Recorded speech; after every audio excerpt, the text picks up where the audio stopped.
प्यारे साथी नमस्कार। मैं केशपाल कुमार स्वागत करता हूं आपके अपने परिवार रोजगार विद अंकित में। आशा करता हूं कि भैया जी आप सभी अच्छे होंगे, बढ़िया होंगे, खुशहाल होंगे और जहां भी होंगे एकदम शानदार एवं शानदार होंगे। प्यारे साथी शाम के बज चुके हैं 5 और आप सभी को पता है कि 5 बजे एक बहुत ही शानदार एवं शानदार मेरे साथी उत्तर प्रदेश होमगार्ड भर्ती 2025 को मद्देनजर रखते हुए आपका एक रक्षक बैच चला हुआ है और जिसे आप कंटिन्यू सुबह 9 बजे से और शाम 5 बजे तक या 6 बजे तक बात ही करूं क्योंकि 5 बजे तो कक्षा स्टार्ट होती है, 6 बजे तक चलता है। तो एक बार है मेरे साथी सभी के सभी जोरदार तरीके से मेरे साथ इस सेशन में जुड़ जाएंगे और कल तबीयत खराब होने की वजह से गलाई काम ना कर पाया तो इसलिए आपकी कक्षा लेने में असमर्थ रहा और उसका जो मैंने आपको अवगत करा दिया था कक्षा में आकर कि ये दिक्कतें है। तो अभिषेक ओझा जी गुरु जी तबीयत कैसी है? तो मैं अब एकदम अच्छा हूं और उम्मीद है कि आप भी बहुत ही अच्छे होंगे, एकदम शानदार होंगे। डोली रावत जी तो आज जय हिंद सर जी नमस्कार। तो मेरे साथी नमस्कार, जय हिंद, राधे श्याम सभी की स्वीकार होगी और चलते हैं मेरे साथी आज अपने इस प्यारे से टॉपिक की तरफ और टॉपिक बनेगा आपका उत्तर प्रदेश की शिक्षा एवं संस्कृति। तो पहले मैं आज बात करूंगा उत्तर प्रदेश की शिक्षा के विषय में, संस्कृति अलग टॉपिक होगा लेकिन उन्होंने दोनों में इंक्लूड कर दिया, दोनों को एक साथ। तो मैं आज जो पढ़ाऊंगा आज मतलब कि जो भी कक्षा होंगी एजुकेशन से संबंधित होंगी और मेरे साथी होमगार्ड का एग्जाम तो पहले हुआ ना प्रीवियस ईयर जिसे मैं आपको बताऊं, लेकिन भैया जी अभी यूपी पुलिस का जो एग्जाम हुआ था उसमें यहीं से शिक्षा से क्वेश्चन आया था कि अलीगढ़ मुस्लिम विश्वविद्यालय को केंद्रीय विश्वविद्यालय का दर्जा कब बनारस हिंदू विश्वविद्यालय से भी तो यहां से क्वेश्चन निश्चित तौर पर बनते हैं। तो इसलिए आप जो है बड़े बेहतरीन तरीके से करते चलेंगे और आगाज कर देंगे भैया जी अपनी इस कक्षा का एकदम शानदार तरीके से। तो कमेंट्स पर कम फोकस करेंगे क्योंकि मैं आपकी कमेंट्स ना देख पाऊंगा और बाकी आप सबसे ज्यादा जो मेरे मुख से निकले हुए शब्द और जो मैं लिखता चलूं उन पर फोकस करेंगे। यदि 1 घंटा मेरे साथी आपने अपना मूल्यवान दिया है तो जैसे ही कक्षा समाप्त हो आपके मन में एक आशा सी जागृत होनी चाहिए कि हाँ मैंने 1 घंटा में कुछ ना कुछ तो सीखा है। तो पूरी जी जान लगा देंगे और चलते हैं मेरे साथी अपने इस जो है आज आपको हेडिंग डाल देना है उत्तर प्रदेश शिक्षा।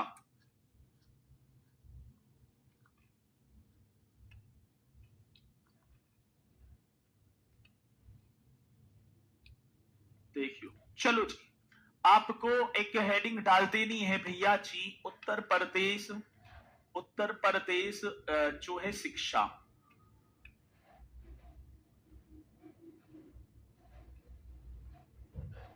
शिक्षा ठीक है जी।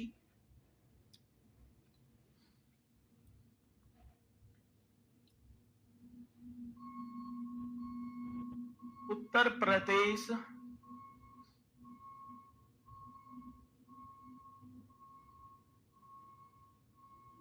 प्रदेश एजुकेशन।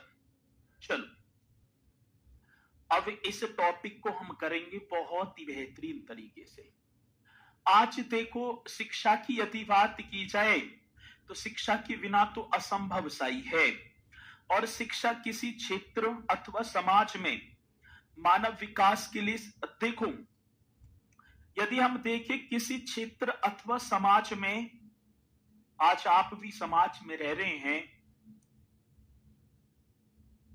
तो किसी क्षेत्र अथवा समाज में शिक्षा और स्वास्थ्य ये मानव जीवन के 2 पहलू हैं। और बाबा साहेब डॉक्टर भीमराव अंबेडकर जी ने भी कहा कि शिक्षा वो शेरनी का दूध है, इसे जो पिएगा वो ही धाड़ेगा। यदि आप आज कक्षा को करेंगे, ग्रहण करेंगे, आप हेडिंग डालती चलना, मैं साइड को हो जाया करूंगा।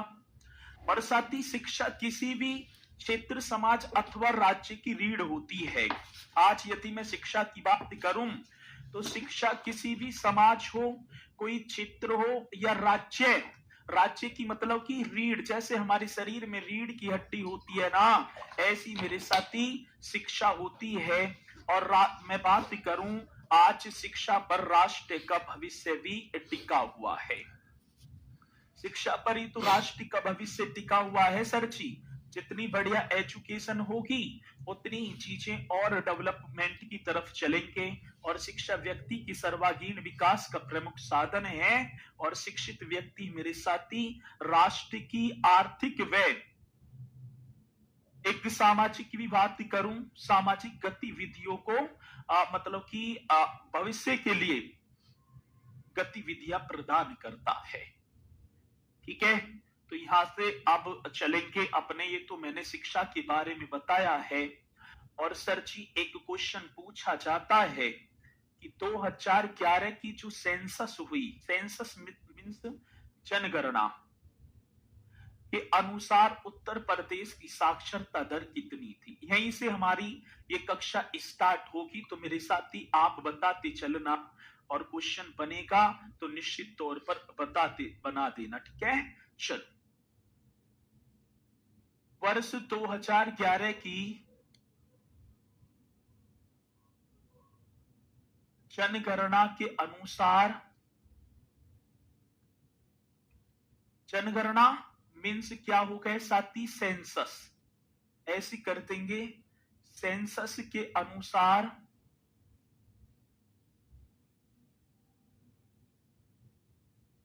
उत्तर प्रदेश की साक्षरता दर क्या है। उत्तर प्रदेश की साक्षरता दर कोई मेरा साथी बताएगा। ठीक है, आज लिटरेसी रेट की बात आ जाती है। भैया जी किसकी बात है तो आप कर देना लिटरेसी रेट 67.7%। आज हमारा उत्तर प्रदेश शिक्षा के डेवलपमेंट अति पिछड़े राज्यों में आता है। राज्य एवं केंद्र शासित प्रदेशों में अपने प्रदेश का 29वां स्थान है। तो भैया जी तो आप बताएंगे 67 पॉइंट कितने प्रतिशत होगा।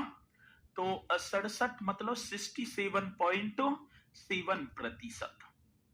अब इसकी बात आई, आज लिटरेसी रेट मेरे साथी 67.7% है।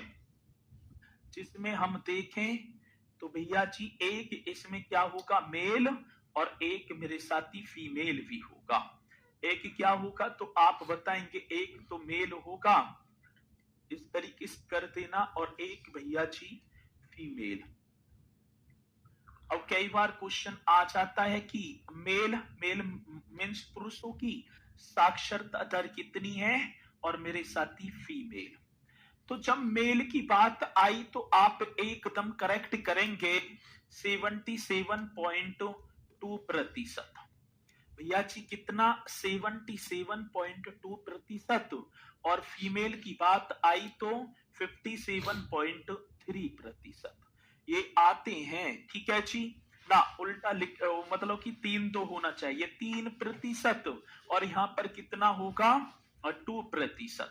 अब क्वेश्चन पूछा जाएगा कि वर्ष 2011 की जनगणना के अनुसार उत्तर प्रदेश में पुरुष साक्षरता दर मतलब कि मेल लिटरेसी रेट कितने प्रतिशत है, तो 77.3% करेंगे। और भैया जी फीमेल की बात आती है तो 57.2% कर देंगे। आज दोनों के अंतर की बात आई तो सर 20.1% होगा, जो कि देश में सबसे ज्यादा, ऐसे भी क्वेश्चन बन जाता है कि देश में सबसे ज्यादा पुरुष एवं महिला साक्षरता दर में अंतर वाला राज्य कौन सा है, तो भैया जी अपना प्रदेश ही होगा। और कितना अंतर होगा, 20.1%।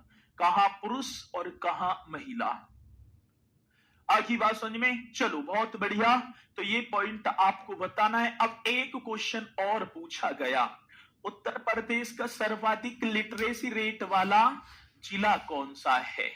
उत्तर प्रदेश का सर्वाधिक साक्षरता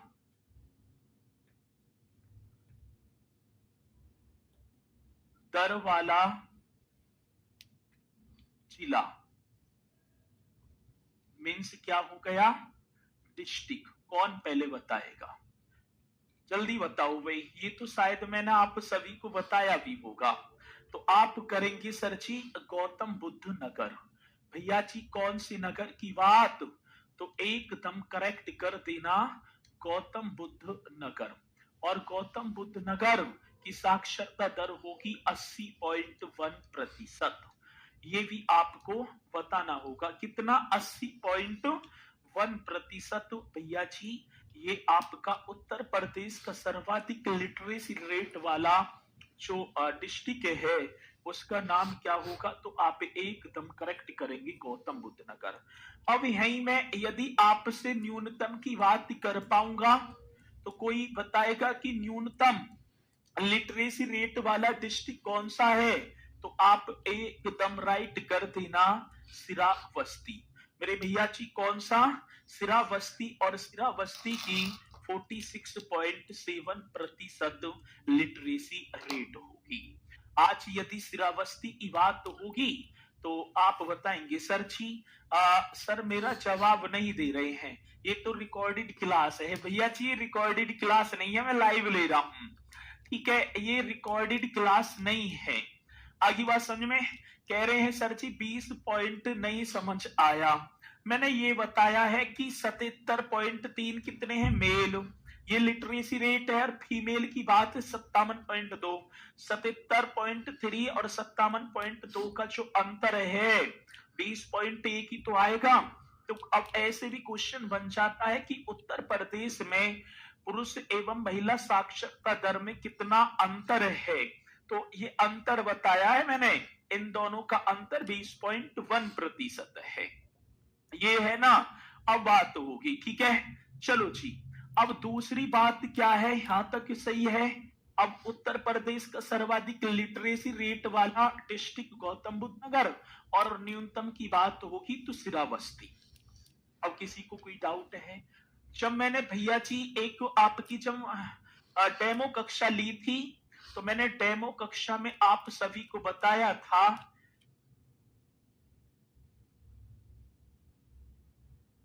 सर वहां अपना नाम लेने के लिए, अरे भैया मैं किस नाम नहीं ले सकता, बहुत सारे स्टूडेंट हैं, आप क्लास से डिस्टर्ब मत करो।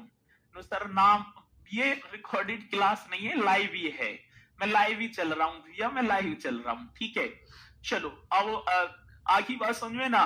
अब दूसरी बात क्या होगी साथी? उत्तर प्रदेश में आर्थिक क्षेत्र कितने? जल्दी बताओ। चलो एक क्वेश्चन पूछा गया कि उत्तर प्रदेश के विभिन्न आर्थिक क्षेत्रों में साक्षरता दर, तो ये आपको बता देना है मेरे साथी। उत्तर प्रदेश के विभिन्न जो आर्थिक क्षेत्र हैं ये बता देना मेरे साथी, कौन से विभिन्न आर्थिक क्षेत्र? आर्थिक क्षेत्रों में साक्षरता दर। अब साक्षरता दर की बात आई तो साथी आप करेंगे लिटरेसी। हाँ सर जी, लिटरेसी रेट, ठीक है भैया जी? कौन से? तो उत्तर प्रदेश के विभिन्न आर्थिक क्षेत्रों में साक्षरता दर मीन्स हो गया लिटरेसी रेट, ये होगा, ठीक है? अब मुझे कौन कौन पहले बताएगा कि सर जी 4 साक्षरता दर थे और वो 4 कौन कौन से हैं? वो 4 कौन कौन से हैं तो अब देखेंगे। अब ये भी समझ में नहीं, ये कह रहे हैं कि सर जी ये समझ में नहीं आया, ट्रेस पढ़ो तो सही। वर्ष 2011 की जनगणना के अनुसार उत्तर प्रदेश में टोटल साक्षरता दर मतलब ओवरऑल पुरुष और महिला औसत निकाला तो 67.7%। यहां मैंने पुरुष महिला अलग बता दिए। ठीक है, पढ़े लिखे की बात है, ठीक है, पढ़े लिखे की बात है भैया जी। साक्षरता दर मीन्स हो गए पढ़े लिखे कितने हैं, ये बात है। चलो, अब मैंने 4 ही तो बताए थे उत्तर प्रदेश के आर्थिक क्षेत्र, आपको याद होंगे 4 बताए थे। इस तरीके से बताया था। एक पश्चिमी आर्थिक क्षेत्र, हाँ सर जी, कौन सा पश्चिमी आर्थिक क्षेत्र बोले तो हम जो है वेस्टर्न इकोनॉमिक जोन, हाँ सर। दूसरा मेरे साथी आप करेंगे ईस्टर्न इकोनॉमिक जोन, ये भी आप कर देना आर्थिक क्षेत्र। इस तरीके से 4 बताए थे मैंने, आप सभी को याद हो तो। एक बताया था केंद्रीय आर्थिक क्षेत्र बोलेंगे तो सेंट्रल सेंट्रल, हाँ जी, इकोनॉमिक जोन। और एक मैंने आप सभी को बताया था सर जी बुंदेलखंड, ठीक है, कौन सा होगा तो भैया जी बुंदेलखंड आर्थिक जोन, ये करेंगे। अब देखो सर, ये जोन हो गए, तो अब यहां पर देखेंगे पश्चिमी आर्थिक क्षेत्र, इसे वेस्टर्न इकोनॉमिक जोन, मतलब कि eastern economic zone, central economic zone और बुंदेलखंड, ये 4 बताए थे मैंने, बताए थे ना, बताए थे। इनमें मैंने डिस्ट्रिक्ट भी बताए थे सर जी, ठीक है, मैंने डिस्ट्रिक्ट भी बताए थे कि पश्चिमी में 30 और पूर्वी में 28, सेंट्रल में 10 और बुंदेलखंड में 7, ये बताए थे। आगे बात समझ में। अब क्वेश्चन आया कि पश्चिमी आर्थिक क्षेत्र में जो साक्षरता दर है भैया जी वो है 67.5%। देखो, हमने अपने उत्तर प्रदेश को 4 भागों में विभक्त किया। कितने भागों में? 4 भागों में। एक तो पश्चिमी उत्तर प्रदेश, एक पूर्वी उत्तर प्रदेश, एक सेंटर का उत्तर प्रदेश और एक साथी बुंदेलखंड का उत्तर प्रदेश। अब जब हमने देखा तो पश्चिमी जो आर्थिक क्षेत्र है इकोनॉमिक जोन में साक्षरता दर 67.5% और पूर्वी की बात आती है तो 67.4% हो गई, और साथ ही सेंट्रल की बात 68.3%, बुंदेलखंड की बात 69.3%, ये होगा सर। अब एक क्वेश्चन क्या बन जाता है, क्वेश्चन बन जाता है कि प्रदेश का सर्वाधिक साक्षरता दर वाला आर्थिक जोन कौन सा है, प्रदेश का सबसे कम आर्थिक मतलब कि प्रदेश का सबसे कम जो साक्षरता दर वाला आर्थिक क्षेत्र कौन सा है। अब देखो जी, अब यहां पर देखो ये 67.5 है, 67.4 है, बाकी अब ये सबसे कम, ये तो कैसा हो गया सर, सबसे कम लिटरेसी रेट वाला, सबसे कम साक्षरता दर वाला क्षेत्र हो गया। बहुत बढ़िया मेरे भैया जी, ये जोन हो गया। और सबसे अधिक, हाँ भैया जी, किसकी बात होगी, सबसे अधिक साक्षरता, अधिक की बात है ना, सबसे अधिक साक्षरता दर वाला क्षेत्र। अब ये पॉइंट आप सभी को देखना है। अब देखो, यही तो क्वेश्चन आते हैं कि उत्तर प्रदेश का सबसे अधिक लिटरेसी रेट वाला इकोनॉमिक जोन कौन सा है, तो आप बुंदेलखंड कर देना। और सबसे कम साक्षरता दर वाला तो आप मेरे साथी मतलब ईस्टर्न पूर्वी आर्थिक क्षेत्र करेंगे। यहां तक पॉइंट आप सभी के समझ में आए? जल्दी से बताओ, ठीक है, ये मुझे पॉइंट बता दो कि भैया जी ये पॉइंट आप सभी की समझ में आए। देखो, आप पहली बार पढ़ रहे होंगे, कुछ भैया कह रहे हैं कि 67.7, ये मैंने बता दिए हैं, होता है, ठीक है ना। जैसे जैसे बार बार चीजों को आप अभ्यास रति करेंगे तो भैया जी ये पॉइंट आपकी समझ में आती चलेंगे। ये पॉइंट मेरे साथी ठीक है ना। चलो, बहुत बढ़िया, कोई दिक्कत नहीं है सर, क्लियर है, ठीक है।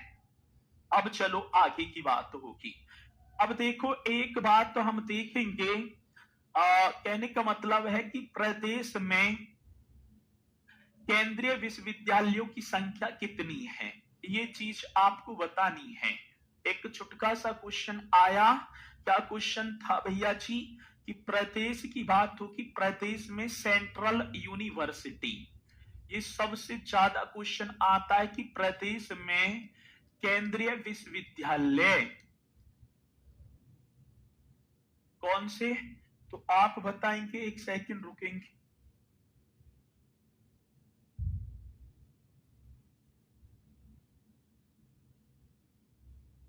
तो ये पॉइंट आप समझ में आया भैया जी। प्रदेश में केंद्रीय विश्वविद्यालय की बात आई तो मेरे साथी विश्वविद्यालय इस तरीके से लिख देना है, विश्वविद्यालय मतलब कि सेंट्रल यूनिवर्सिटी। कोई भी बता तो मुझे प्रदेश में सेंट्रल यूनिवर्सिटी की संख्या कितनी है, जल्दी बताइए, ठीक है ना। जो सेंट्रल की तो बात है, सेंट्रल यूनिवर्सिटी इस तरीके से कर दो आप। तो जल्दी से बता दो कि प्रदेश में सेंट्रल यूनिवर्सिटी कितनी है। तो भैया अब मैं आपकी तरफ देखूं तो यहाँ पर बता रहे हैं सर जी 5 है क्या, 5 746, 746 कहाँ हो जाएंगे, तो यहाँ पर 6 बताना है। कितनी होगी, तो सर जी एकदम करेक्ट करेंगे 6। ये भी तो क्वेश्चन आता है कि प्रदेश में सेंट्रल यूनिवर्सिटियों की संख्या कितनी है, तो आप 6 बताएंगे। अब सर 6 कौन कौन सी हैं, और फिर उसके बारे में हम एक बार पढ़ेंगे कि इसकी स्टैब्लिशमेंट और भैया जी इसके फाउंडर कौन है, ये सारी चीजें हम पढ़ेंगे। तो 6। अब पहली बात जो पहले करेंगे हम, इलाहाबाद विश्वविद्यालय। भैया जी कौन से विश्वविद्यालय की बात होगी, तो एक सेंट्रल यूनिवर्सिटी का नाम होगा इलाहाबाद विश्वविद्यालय। चलो जी एकदम करेक्ट होगा सर। दूसरी बात क्या होगी भैया जी, बनारस हिंदू विश्वविद्यालय, एक ये होगा बनारस हिंदू हिंदू विश्वविद्यालय, ठीक है, हिंदू यूनिवर्सिटी, ये भी आप ही को करना होगा, ठीक है जी। तीसरी बात आ जाती है अलीगढ़, अलीगढ़ मुस्लिम विश्वविद्यालय, कौन सा होगा सर जी, अलीगढ़, अलीगढ़ मुस्लिम विश्वविद्यालय, इसे भी आप लिख देना। मैं पहले आप सभी को 6 बता रहा हूं कि 6 कौन कौन सी हैं, और फिर उनके बारे में हम डिटेल से पढ़ेंगे भी। चौथी की बात आई सर, ये हो गया। चौथी आप कर देना बाबा साहेब डॉक्टर भीमराव अंबेडकर, बाबा साहेब या बाबा साहब डॉक्टर भीमराव, ये करेंगे ना, बाबा साहेब डॉक्टर भीमराव अंबेडकर, अंबेडकर विश्वविद्यालय, इसे भी आप बता देना जल्दी से। चलो जी एकदम करेक्ट हो गया सर जी। एक मेरे भैया जी ये हो गई। एक आप करेंगे पांचवी कर देना रानी लक्ष्मीबाई, रानी लक्ष्मीबाई केंद्रीय, रानी लक्ष्मीबाई केंद्रीय कृषि विश्वविद्यालय, ये भी आप सभी को कर देना है कि रानी लक्ष्मीबाई केंद्रीय कृषि विश्वविद्यालय जी सर। और छठवीं करेंगे राजीव गांधी, राजीव गांधी राष्ट्रीय विमानन विश्वविद्यालय। इन 6 को आप नोट कर लो। और दूसरी बात मैं एक चीज और लिख देता हूं, इन यूनिवर्सिटियों की इनकी अवस्थिति, भाई ये कहां स्थित है। अब देखो इलाहाबाद की बात आई तो ये तो सर प्रयागराज में ही होगी। बनारस की बात आ जाती है तो सर जी वाराणसी में होगी, करेक्ट है। अलीगढ़ मुस्लिम विश्वविद्यालय लिखा हुआ है वो ताला नगरी, अलीगढ़ एकदम राइट होगा सर। और फिर बाबा साहेब डॉक्टर भीमराव अंबेडकर जी की बात आई तो मेरे साथी लखनऊ, हाँ जी। रानी लक्ष्मीबाई जी की बात होगी तो बुंदेलखंड में, और झांसी इस तरीके से कर देना। राजीव गांधी की बात है तो मेरे साथी अमेठी, ये होगा ना। तो इन्हें आप एकदम बेहतरीन तरीके से करेंगे। आर्थिक क्या है भैया जी, मतलब कि आर्थिक क्षेत्रों के आधार पर अपने उत्तर प्रदेश को 4 पॉइंटों में विभक्त कर दिया। मतलब कि वहां की जलवायु, वहां के जो संसाधन, सुगमता, वहां की खनिज संपन्नता, इन सभी को देखते हुए तो 4 पार्टों में विभक्त किया है। अब ये आपको 6 के 6 यहां पर आप लिख देंगे बढ़िया तरीके से। ठीक है जी, सभी करेंगे ना? हाँ चलो। अरे भैया सुजीत वघेल जी, पक्की रिकॉर्डेड क्लास है। खामू खामे आप अपनी कक्षा पर फोकस नहीं कर रहे हैं। लेना एक ना देना दो, पक्की रिकॉर्डेड क्लास रहा। आपने कॉपी पेस्ट करते करते और ये सब दबा दिए।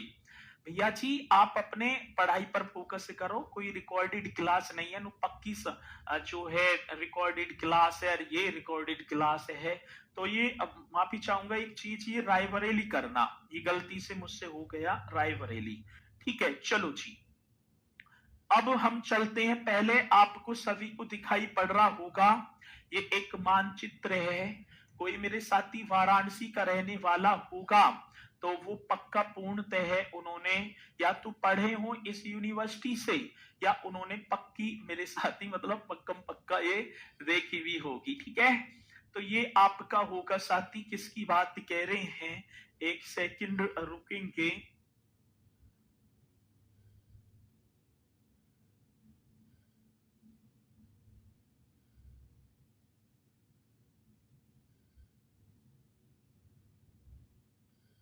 चलो जी, अब देखेंगे भैया जी, इस हिसाब कर देंगे ना यहाँ जी। अब ये आपका होगा सर जी बनारस हिंदू विश्वविद्यालय। यहाँ लिख भी रहा है बनारस हिंदू जो यूनिवर्सिटी वाराणसी। तो आपको एक पहली इसी तरीके से करेंगे, बनारस हिंदू विश्वविद्यालय। कौन से विश्वविद्यालय की बात मेरे भैया जी? बनारस हिंदू विश्वविद्यालय, करेक्ट तरीके से कर देना है। और अब एक एक पॉइंट को आप करते चलना जी। ठीक है, एक एक पॉइंट आपको देखते चलना है। पहली बात ये आई कि सर जी, अरे वीर बहादुर सिंह जौनपुर में है भैया, ये पहले केंद्रीय पढ़ो आप। ठीक है, आप तो बहुत आगे बढ़ रहे हैं, लग नहीं रहे होमगार्ड की तैयारी कर रहे हैं, ऐसे लग रहे हैं जैसे यूपीएसआई की कर रहे हो। अभी ज्यादा इतना दिमाग मत चलाओ कि वो कहाँ है वो कहाँ है, सारी चीजें बताऊंगा, बस थोड़ा सा धैर्य तो रखो। अब टॉपिक से चल तो रहा है कि बनारस हिंदू विश्वविद्यालय, आप कहने लगे कि भैया जी ये बताओ। ठीक है चलो, अब बनारस हिंदू विश्वविद्यालय की बात आती है तो सर जी पहले तो बात होगी ये लोकेटेड कहां पर है। लोकेटेड मतलब इसकी अवस्थिति की बात आई ना, तो आपने लिखा, अभी मैंने जस्ट पीछे लिखवाया था, ये स्थित होगा वाराणसी में। ये कहां स्थित होगा सर जी? वाराणसी, करेक्ट करेंगे सर। दूसरी बात तो लोकेटेड इसकी अवस्थिति होगी सर जी वाराणसी। दूसरी बात मेरे साथी, इसकी जो एस्टेब्लिशमेंट है, आज किसकी बात होगी? एस्टेब्लिशमेंट, इस तरीके से कर देना एकदम राइट तरीके से। एस्टेब्लिशमेंट मीन्स स्थापना। अब मैं इसकी स्थापना की बात करूंगा तो आप करेंगे 4 फरवरी। क्या फरवरी की बात है सर? 4 फरवरी 1916। 4 फरवरी 1916 को मेरे साथी इसकी स्थापना हो जाती है, बनारस हिंदू विश्वविद्यालय की। आगे बात समझ में? अब दूसरी बात, अब इसके फाउंडरों की बात आती है।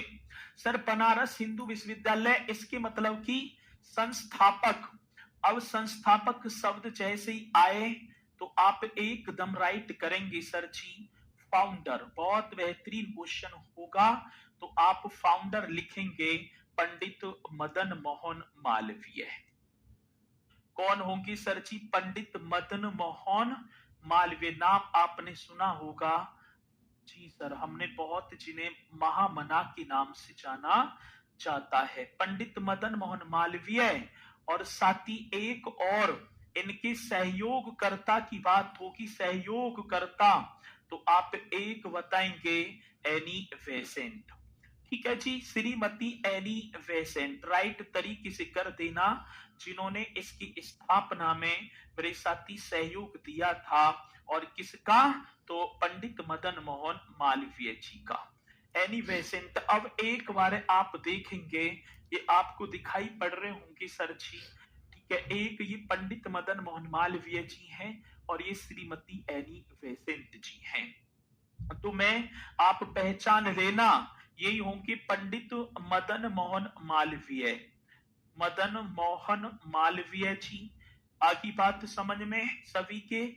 और सर जी एक नाम और होगा श्रीमती एनी बेसेंट जी। भैया जी कौन सी श्रीमती एनी बेसेंट? बहुत बेहतरीन क्वेश्चन है और इसी तरीके से पूछा भी जाता है। अब इन दोनों ने मतलब कि सबसे ज्यादा तो मतलब कि इसकी स्थापना में पंडित मदन मोहन मालवीय तो मुख्य व्यक्ति है ही, लेकिन सहयोगकर्ता की जो भूमिका अदा की है वो श्रीमती एनी बेसेंट जी ने की है।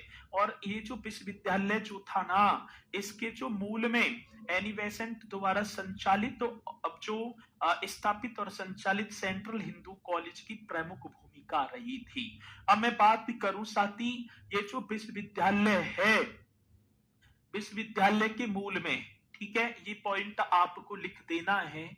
जो ये यूनिवर्सिटी है, विश्वविद्यालय के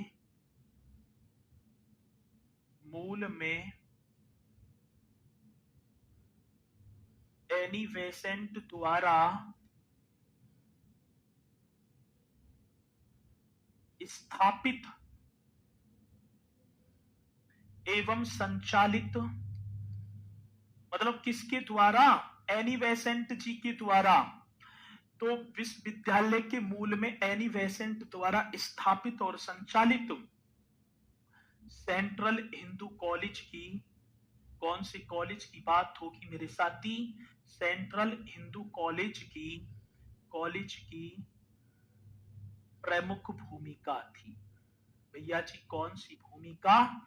प्रमुख भूमिका थी। ये क्वेश्चन होगा जी, जो कि आप सभी को कर देना है, ठीक है। और ये क्वेश्चन चल कितनी बार, यदि मैं प्रीवियस एग्जाम को देखूं, मतलब यूपी पुलिस या मतलब कि यूपीएसआई के, उनमें तो चल कितनी बार क्वेश्चन आया कि बनारस हिंदू विश्वविद्यालय के संस्थापक कौन हैं, बनारस हिंदू विश्वविद्यालय की स्थापना कब हुई, बनारस हिंदू विश्वविद्यालय के मूल में, ठीक है, एनी बेसेंट द्वारा संचालित किस जो कॉलेज की महत्वपूर्ण भूमिका रही है, तो सेंट्रल हिंदू कॉलेज की। तो इस तरीके का क्वेश्चन मेरे साथी पूछा जाता है।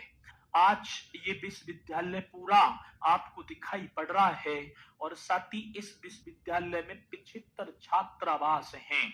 कितने छात्रावासों की बात की जाए तो हॉस्टल, और ये 75 छात्रावासों के साथ एशिया का सबसे बड़ा आवासीय विश्वविद्यालय भी बनेगा। तो ये भी एकदम करेक्ट कर देना जी। कांस्टेबल की तैयारी हो जाएगी? बिल्कुल हो जाएगी। तो सर ये तो आपके जो हैं कौन होंगे, तो भैया जी संस्थापक होंगे। और एक क्वेश्चन आया 75 छात्रावासों के साथ एशिया का सबसे बड़ा आवासीय विश्वविद्यालय है। ये पॉइंट भी आप सभी को लिख देना है, ठीक है ना। 75 छात्रावास, छात्रावास का मतलब समझ गए जी? हम नहीं समझे सर जी, इसे बोलेंगे हॉस्टल। इसे क्या बोलेंगे? हॉस्टल। के साथ एशिया का सबसे बड़ा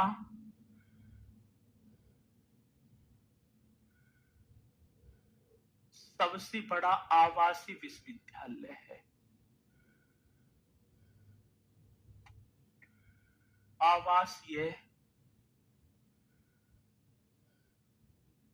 विश्वविद्यालय मतलब कि यूनिवर्सिटी है, विश्वविद्यालय है, ये कर देना है जी।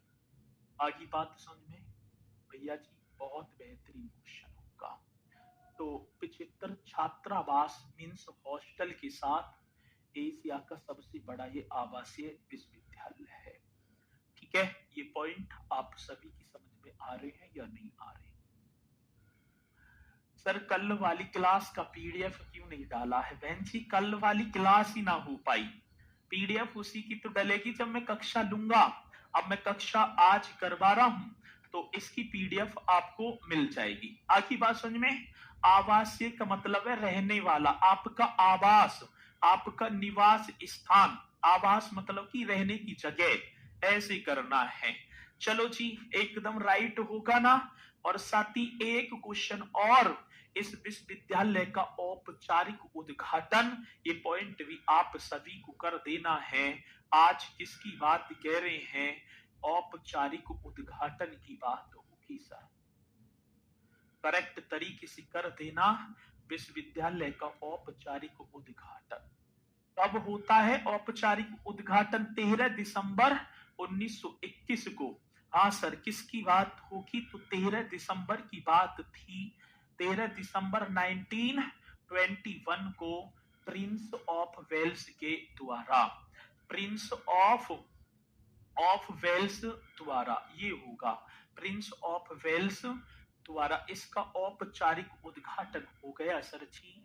और एक और बात, साथी विश्वविद्यालय इस यूनिवर्सिटी का शिलान्यास, ये सबसे ज्यादा बार क्वेश्चन पूछे जाते हैं। आज विश्वविद्यालय के शिलान्यास की बात होगी तो ये भी आपको बताना होगा कि शिलान्यास किसने किया था। तो आप मतलब 1916 में लॉर्ड हॉर्डिंग के द्वारा, 1916 लॉर्ड हॉर्डिंग द्वारा। भैया जी ये भी पॉइंट आप सभी को कर देना, 1916 में लॉर्ड हॉर्डिंग द्वारा इस विश्वविद्यालय का शिलान्यास कर दिया जाता है। 1916 ईस्वी की बात है। मुख्य अतिथि भी थे लॉर्ड हॉर्डिंग और गांधी जी भी आए थे। किसकी बात होगी साथी? गांधी जी भी आए थे और गांधी जी ने अपना पहला जो जन भाषण है इस बनारस हिंदू विश्वविद्यालय के शिलान्यास के दौरान दिया था। ठीक है, तो ये भी कई बार क्वेश्चन आ जाता है कि गांधी जी ने अपना क्या जन भाषण, जन माने जनता के सामने पहला जो भाषण दिया है वो वाराणसी हिंदू विश्वविद्यालय के शिलान्यास के दौरान दिया था। अब एक क्वेश्चन मैं आपसे पूछूंगा, बस एक बार आंख बंद करेंगे। बनारस हिंदू विश्वविद्यालय की स्थापना कब हुई? 4 फरवरी 1916 को। बनारस हिंदू विश्वविद्यालय कहाँ स्थित है सर जी? वाराणसी में। बनारस हिंदू विश्वविद्यालय के संस्थापक कौन है? तो पंडित मदन मोहन मालवीय जी। बनारस हिंदू विश्वविद्यालय में मतलब कि इनका सहयोगकर्ता श्रीमती एनी बेसेंट। और मुख्य भूमिका किस कॉलेज की ली रही है? तो एनी बेसेंट जी के द्वारा स्थापित और संचालित सेंट्रल हिंदू कॉलेज की। ठीक है, 75 छात्रावासों के साथ ये एशिया का सबसे बड़ा आवासीय विश्वविद्यालय होगा। इसका औपचारिक रूप से उद्घाटन कब हुआ? साथ ही 1921 में प्रिंस ऑफ वेल्स के द्वारा और इसका शिलान्यास लॉर्ड हॉर्डिंग के द्वारा। ये पॉइंट आपके होंगे और मुझे पूर्णतः विश्वास है कि ये आपने किए भी होंगे। चलो जी, अब आगे बढ़ो। आगे एक और विश्वविद्यालय आपके सामने होगा। भैया जी ये वैसे तो पूरा विश्वविद्यालय नहीं है और वैसे तो काफी बड़ा है, अंग्रेजों के टाइम का विश्वविद्यालय है, अंग्रेजों के द्वारा ही स्थापित है और इस विश्वविद्यालय का नाम होगा सती इलाहाबाद विश्वविद्यालय। एक और विश्वविद्यालय आप सभी को हेडिंग डाल देनी है, इलाहाबाद विश्वविद्यालय, मतलब कि इलाहाबाद यूनिवर्सिटी की बात होगी। और सर पहली बात तो ये है कि ये अवस्थित कहां पर है? भाई ये तो सभी को पता है, अवस्थिति लोकेटेड तो आप नॉर्मल सी बात है। आज तो इलाहाबाद का नाम बदला है, ठीक है, और क्या कर दिया सर जी? प्रयागराज। ये तो नॉर्मल सी बात ही से आप बता भी देंगे। तो ये कहाँ स्थित होगा सर जी? प्रयागराज में। अब दूसरी बात भैया जी, इसके इस्टेब्लिशमेंट की बात होगी। इस्टेब्लिशमेंट मतलब कि स्थापना वर्ष ईयर पूछ लिया जाता है। इस्टेब्लिशमेंट तो आप करेंगे सर इसकी स्थापना, इस तरीके से होगा ना, तो सर आप बता देना 23 सितंबर 1887 को। 23 सितंबर की बात थी, 1887 का वर्ष था।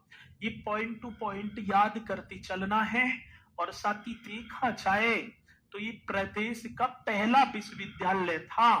केंद्रीय तो बाद में होगा, केंद्रीय विश्वविद्यालय का तो इसे भैया जी 2005 में दर्जा दिया जाएगा। लेकिन मैं बात करूं, ये देश का चौथा व प्रदेश का पहला विश्वविद्यालय है। ये पॉइंट तो आप सभी को करना होगा जी। क्या लिखना है? ये इलाहाबाद विश्वविद्यालय की बात होगी तो देश का चौथा, क्योंकि इससे पहले 3 विश्वविद्यालय बन चुके हैं। देश का चौथा व प्रदेश मतलब उत्तर प्रदेश का पहला विश्वविद्यालय होगा सर जी। कौन सा होगा पहला? ये विश्वविद्यालय। करेक्ट तरीके से कर देना, जो कि मेरे साथ ही पूछा जाता है। आगे बात समझ में एकदम राइट करेंगे, ठीक है ना। पहला विश्वविद्यालय इस तरीके से करेंगे सर जी। देश का चौथा व प्रदेश का पहला विश्वविद्यालय है।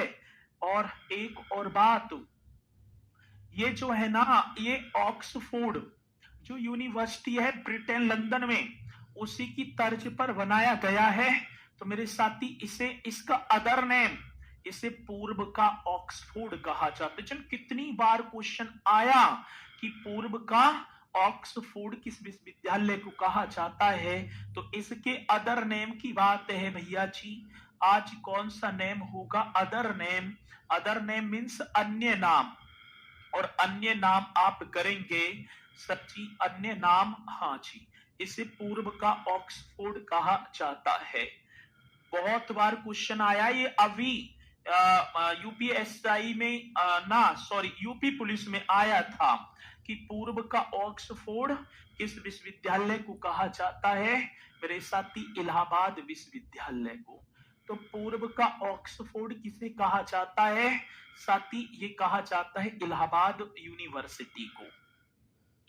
यहां तक आज सर जी। और उस समय मैं देखूं तो भैया जी, अवध के एक लेफ्टिनेंट गवर्नर थे। अवध बोला चाहे तो लखनऊ का क्षेत्राधिकार जो था, उसे कभी अवध के नाम से जाना जाता था।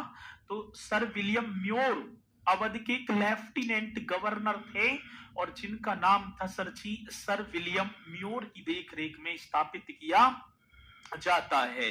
तो ये बहुत इंपोर्टेंट क्वेश्चन होगा, तो आप लिखते चलना सर जी। ये यूनिवर्सिटी जो होगी, ठीक है ना, तो आप करेंगे अवध के लेफ्टिनेंट गवर्नर, अवध के सर कौन सी गवर्नर की बात होगी? तो मेरे साथी लेफ्टिनेंट गवर्नर। बहुत बेहतरीन क्वेश्चन है। अवध के lieutenant governor sir William more की देखरेख में स्थापित हुआ। सर विलियम म्योर, इस तरीके से करेंगे। सर विलियम म्योर की देखरेख में स्थापित हुआ। किसकी? सर विलियम म्योर की देखरेख में स्थापित। चलो, बहुत बेहतरीन क्वेश्चन है। स्थापित हुआ, यही तो क्वेश्चन आ जाता है कि इलाहाबाद यूनिवर्सिटी किसकी देखरेख में स्थापित की जाती है? जो देखने वाला होता है, तो सर जी आप करेंगे, वो अवध के लेफ्टिनेंट गवर्नर थे, जिनका नाम था सर विलियम म्योर। अब ये जो विश्वविद्यालय है, इस विश्वविद्यालय भवन का डिजाइन जो बनाया था, इस भवन का डिजाइन कौन पहले बताएगा? ये भी कई बार क्वेश्चन आया। देखो, ये विश्वविद्यालय बना हुआ है। अब ये इसका पूरा का पूरा मेरे साथी जो डिजाइन है, वो आर्किटेक्चर कौन थे? तो आप बताएंगे साथी, वो वास्तुकार कौन थे? Sir William Emerson. ठीक है, ये भी आप ही को बताना है। ठीक है, तो सर विलियम एमरसन। बहुत बढ़िया। भवन का डिजाइन मेरे साथी किसने तैयार किया था? Sir William Emerson. ये करेंगे जी, सर विलियम एमरसन। ठीक है, इन्होंने इस भवन का डिजाइन तैयार कर दिया। ये वो फैक्ट हैं जो कि मेरे साथी पूछे ही जाते हैं निश्चित तौर पर। और एक बात और, इसे केंद्रीय विश्वविद्यालय का, ये क्वेश्चन बड़ा बेहतरीन होगा। आप पूरा लिख दो इसे, या शॉर्ट में भी लिख सकते हैं। इलाहाबाद विश्वविद्यालय को ये क्वेश्चन आया है भैया जी। इलाहाबाद विश्वविद्यालय को, कौन सी विद्यालय की बात है? इलाहाबाद विश्वविद्यालय को सेंट्रल यूनिवर्सिटी का दर्जा केंद्रीय विश्वविद्यालय का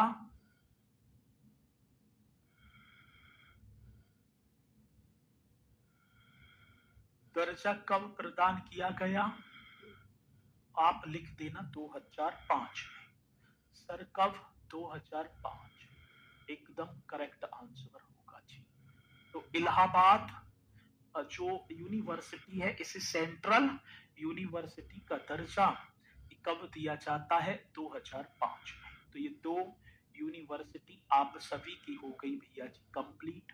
एक इलाहाबाद, आपको याद तो करना है, वो ही फैक्ट मैं आपको बताता चल रहा हूं जो कि मेरे साथ ही हमेशा आती है। ठीक है, चलो अब एक और विश्वविद्यालय होगा। तीसरे पर चलेंगे भैया जी। कोई है अलीगढ़ से? अलीगढ़ से कोई है भैया जो पढ़ा हो इस विश्वविद्यालय में? कोई पढ़ा है अलीगढ़ मुस्लिम विश्वविद्यालय में?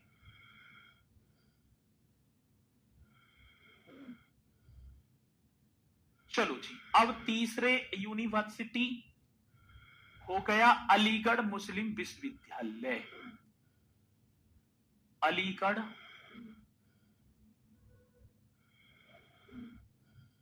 मुस्लिम विश्वविद्यालय, अलीगढ़ मुस्लिम विश्वविद्यालय। चलो जी, एकदम करेक्ट होगा मेरे साथ ही, अलीगढ़ मुस्लिम विश्वविद्यालय। ये भी आप कर देना। अलीगढ़ मुस्लिम विश्वविद्यालय की बात होगी तो सर जी ये आप एक हेडिंग डाल देना। ये आपको मानचित्र मतलब कि इमेज ही है अलीगढ़ मुस्लिम विश्वविद्यालय की। ठीक है, हरी आजू है मोहन सिंह जी, एक बार राम राम तो ले लो, ले ली। ठीक है, चलो जी। अब देखो ये लोकेटेड कहाँ है? तो पहले ही अलीगढ़ शब्द लगा हुआ है तो आप लोकेटेड कर देना सर अलीगढ़ में। ये कहाँ स्थित होगा? तो सर ये अलीगढ़ में ही स्थित होगा। ये विश्वविद्यालय अलीगढ़ में, लोकेटेड अलीगढ़ में ही होगा। अब देखो इसकी स्थापना, आज इस्टेब्लिशमेंट की बात आई ना, यदि देखा जाए भैया जी ये इस्टेब्लिशमेंट मतलब की स्थापना ये आप करेंगे। अब इसकी स्थापना कब हुई कोई बताएगा मुझे? कोई भी बता दो इसकी स्थापना कब होती है? तो भैया जी इसकी स्थापना हुई थी 1875 ईस्वी में। 1875 ईस्वी में सर सैयद अहमद खान ने मोमडन एंग्लो ओरिएंटल कॉलेज के रूप में इसकी स्थापना कर दी। तो ये आपको कर देना है भैया जी, स्थापना 1875 ईस्वी की बात होगी। पहले आप समझेंगे 1875 ईस्वी में एक सर सैयद अहमद खां थे। कौन सी सर जी? सर सैयद अहमद खां। सर सैयद अहमद खां नाम सुना है आपने? अभी दिखाऊंगा अभी उन्हें। 1875 में सर सैयद अहमद खां द्वारा मोमडन एंग्लो खां द्वारा सर जी कौन से होंगे? मोहम्मदन ऐसे लिखा होगा, एंग्लो मोहम्मदन एंग्लो ओरिएंटल। हाँ सर जी, किसकी बात कह रहे हैं? ओरिएंटल कॉलेज, ओरिएंटल कॉलेज के रूप में इसकी स्थापना की थी, कॉलेज के रूप में। चलो पहले तो आपको ये समझना है, ये भैया जी ये होंगे आपके, एक सेकंड, ठीक है, इन्हें एक तरफ को करो और यहाँ आ जाओ। ये है सर सैयद अहमद खान जी। ये कौन होंगे भैया? ये होंगे सर सैयद अहमद खान। सर सैयद अहमद खान ये होंगे सर सैयद अहमद खान। ठीक है, अब दूसरी बात क्या है? स्थापना तो हुई, स्टैब्लिशमेंट लेकिन सेंट्रल यूनिवर्सिटी का दर्जा कब मिला? हाँ, एक धैर्य तो पकड़ो। सेंट्रल यूनिवर्सिटी मेरे साथी विश्वविद्यालय का दर्जा, ठीक है ना। सेंट्रल मतलब केंद्रीय, यही तो क्वेश्चन होगा, केंद्रीय विश्वविद्यालय का दर्जा। बहुत बेहतरीन क्वेश्चन होगा। सेंट्रल यूनिवर्सिटी का जो दर्जा है वो मिल जाता है मेरे साथी 1920 में। कब? 1920 ये होगा। तो अलीगढ़ मुस्लिम विश्वविद्यालय लोकेटेड अलीगढ़ में। इस्टेब्लिशमेंट 1875 में। पहले कॉलेज था लेकिन इसे सेंट्रल यूनिवर्सिटी कब बना दिया? 1920 में ये है। और 1921 में आया था अधिनियम, अलीगढ़ मुस्लिम विश्वविद्यालय अधिनियम 1921 के द्वारा। चलो जी, बहुत बढ़िया। तो ठीक है, राधे राधे, जय भीम। ठीक है, जय भीम आपकी स्वीकार है। नाम, हाँ, मतलब कि मॉमडन एंग्लो ओरिएंटल कॉलेज था, फिर ये 1875 में बनाया और 1920 में इसे अलीगढ़ मुस्लिम विश्वविद्यालय बनाकर नाम भी बदल दिया और केंद्रीय विश्वविद्यालय का दर्जा दे दिया। ये होगा। आगे बात समझ में, एकदम राइट क्वेश्चन होगा। और साथ ही ये एक चीज और आपको दिखाई पड़ रही होगी, इनका नाम होगा प्रोफेसर नईमा खातून। ये नाम क्या है मेरे साथी? प्रोफेसर नईमा खातून। ये नाम आपके सामने है, खातून। अब ये कौन है प्रोफेसर? तो विश्वविद्यालय की पहली महिला वाइस चांसलर, विश्वविद्यालय की पहली महिला वाइस चांसलर अभी बनी है ये, वाइस चांसलर। इस तरीके मतलब कि चांसलर बोले तो कुलपति। हाँ सर जी, कौन सी होगी? विश्वविद्यालय की पहली महिला वाइस चांसलर, ये प्रोफेसर नईमा खातून है। ऐसा ही क्वेश्चन आएगा कि अलीगढ़ मुस्लिम विश्वविद्यालय की पहली महिला वाइस चांसलर कौन बनी है? सती नईमा खातून। बोले तो चांसलर। एकदम राइट क्वेश्चन होगा जो कि आप करेंगे भी। और पहली महिला चांसलर, ये तो वाइस चांसलर हैं और ये भी करते ना मेरे साथी, पहली महिला। देखो वो वाइस है, ये चांसलर लिख रहा हूं मैं खाली। पहली महिला मेरे साथी चांसलर, जल्दी बता दो। अब देखो जी, ये नाम होगा बेगम सुल्तान जहां का। हाँ सर, कौन होंगी? बेगम सुल्तान जहां। ये क्वेश्चन आपके होंगे कंप्लीट, बेगम सुल्तान जहां। और मुझे पूर्णतः विश्वास है कि मेरे साथी आप इन्हें करेंगे भी। देखो जी, ये मैंने तो पूर्णतः कोशिश करी है आपको समझाने की और मुझे ये भी विश्वास है कि आप इन्हें निश्चित तौर पर करेंगे भी। ठीक है, तो ये पॉइंट आप सभी की समझ में आए या नहीं आए? कुलपति की बात है, ठीक है। तो ये आप लिख देना और सर टेलीग्राम में ज्वाइन कर दो। तो जहां लाइव क्लास ले रहे हैं ना आप, उसी की बराबर में टेलीग्राम का ऑप्शन होगा। जब बैक जाओगे ना टेलीग्राम, वहीं जाएंगे, ज्वाइन का ऑप्शन होगा तो आप ज्वाइन हो जाएंगे। ठीक है, तो आप इन पॉइंटों को करते चलना बेहतरीन तरीके से। और मुझे पूर्णतः विश्वास है कि मेरे साथी ये कक्षा आपके लिए एक रामबाण सिद्ध होगी। तो बढ़िया तरीके से करते चलना है। तो सभी बोलेंगे मेरे साथी, जय हिंद, जय भारत।